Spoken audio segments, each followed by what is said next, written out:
اپنے اپنے زمانے میں خبریں دیتے رہے، آتے رہے۔ آپ فرماتے ہیں کائنات کی ہر چیز نے، اس جہان آپ و گل کی ہر چیز نے میری رسالت و نبوت کی گواہی دی ہے۔ قسم میں آپ سے محبت کرتا ہوں۔ آپ نے فرمایا سوچ لو تم کیا کہہ رہے۔ کہنے لگا اللہ کی قسم میں آپ سے محبت کرتا ہوں۔ تبارک و تعالیٰ کو نہایت ہی ناپسند اور ناگوار ہے کہ جب ایمان والوں کو کہا جائے کہ اللہ کی راہ میں نکلو تو وہ خاموش بیٹھے تماشائی بنے۔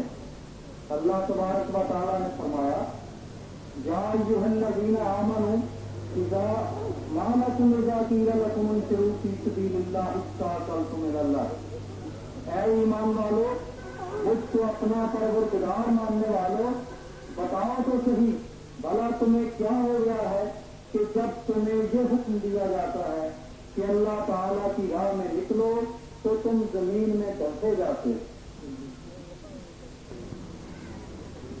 اگر تم اللہ کی راہ میں نہ نکلو گے تو وہ تم کو دردناک عذاب دے گا، یعنی تمہیں تباہ و برباد کر دے گا، اور تمہاری ہلاکت کے بعد وَيَسْتَبْدِلْ قَوْمًا غَيْرَكُمْ، تمہاری جگہ کسی اور قوم کو لے آئے گا۔ پتھر رہ جائے گا پکار تمہارے، اگر اللہ کے لیے نہ نکلو گے تو کوئی نقصان نہیں پہنچا سکتے۔ تم اللہ تبارک و تعالیٰ کے دین اسلام کو کوئی نقصان نہیں پہنچا سکتے، اس لیے کہ واللہ علی کل شیء قدیر، اللہ تبارک و تعالیٰ ہر شے سے پوری پوری قدرت رکھتا ہے اور وہ اس سے آزاد ہے۔ اور وہ انسان گھوڑے کا یہ کام اپنے آنکھوں سے دیکھتا ہے، یعنی انسان یہ منظر اپنی آنکھوں سے دیکھتا ہے کہ ایک گھوڑا کس جذبہ و خلوص کے ساتھ اللہ کی راہ میں دوڑتا ہے، اتنا تیز دوڑتا ہے کہ ہاتھ میں لگ جاتا ہے، قدم اس تنسرت سے اٹھاتا ہے کہ پتھروں سے آگ کے شعلے بڑھنے لگتے، جوش میں ہلاتا ہے، اور پھر بے خوف و خطر دشمنوں کی صفوں میں کود جاتا ہے۔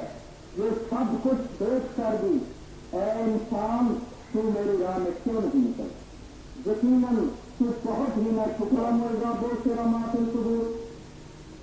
کیا انسان اس وقت کو نہیں جانتا جب وہ مردے جو قبروں میں ہیں باہر نکال لیے جائیں بہت سے رمات القبور، اور معلوم ہو جائے گا کہ ان کے دلوں میں کیا ہے۔ انہیں جہاد کرو، اگر تم سمجھو تمہیں اللہ کی طرف سے مدد نصیب ہوگی اور جلد فتح یاد